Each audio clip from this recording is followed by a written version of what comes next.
Өңір жаңалықтарына ойыссақ, Өзбекстан Республикасынан шыққан жібек жолы чартерлі пойызы біздің облысымызға да жетті.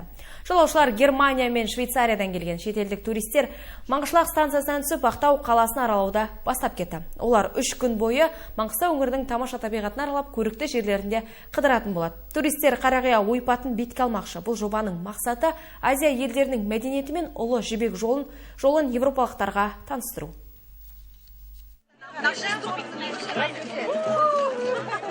Күмбірлеген домбыраның үні де, шашу да еуропалықтардың құрметіне арналды. Олар бауырсақ пен шұбаттың дәмін татты. Шетелдіктер қазақтың қонақжайлығына таңданыстарын білдірді. Мен түйе сүтінің дәмін алғаш татып тұрмын, ұлттық аспаптарды көріп жатырмын. 2 апта бойы жол жүріп келдік. Мен сияқты Германиядан келген бірнеше жолдастарым бар. Бәріміз Азияның, оның ішінде Қазақстанның батысын тамашалауға әзірміз. Чартерлік пойызбен 30 турист келді. Гудрин Конрад Қазақстан туралы достарынан жиі еститін.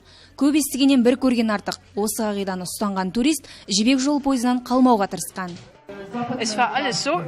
Қазақстанның батысына бірінші рет келіп тұрмын. Ауа райы ыстық және шөл далалы жер екен. Ерекшелігі теңіз деңгейінен төмен орналасқан облыс. Жолда қызықты сәттер көп болды. Жібек жол жүйрік пойызы 6 вагоннан тұрады. Оның біреуі мейрамхана. Мұнда барлық жағдай жасалған. Киім салатын сөре, жуынатын жеке бөлмеге дейін бар. Мына вагондар Ресей мен Өзбекстанда құралған. Жолаушы үшін жайлы ұлттық нақышта безенделген. Мәселен, мына терезе жапқыштар европалық үлгіге сай болса, ағаштан ойылып жасалған мына есіктерден түркі халқының ою өрнегін көруге болады. Жібек жол пойызы Өзбекстанның Ташкент, Самарқанд, Бұхара, Үргеніш, Қаршы қалаларын аралапты. Енді еуропалықтар Маңғыстаудың Шақпақ-Ата кесенесі мен Қарақия ойпатына барады. Көптеген қызығушылық білдіреді туристер. Біздің объектілеріміздің бәрін қызығады, осы елге келгісі келеді. Лондонда өткен көрмеде бір ірі туроператор Алматының Туран Азия деген солармен танысып едім. Солар осындай жобаны іске асырсақ қалай болады? Бір осындай пойызбенен туристер алып барсақ, сіздің Маңғыстауға қалай болады дегенде біз соны қолдау көрсетеміз, келіңіздер деп. Енді сол шарт бүгін орындалып отырған сияқты. Біз өте қуаныштымыз.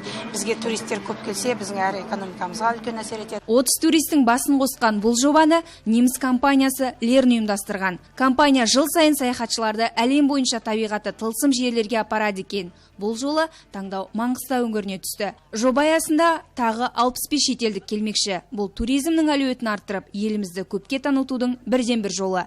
Айгерім Ашықбай, Фархат Шатхам, жаңалықтар.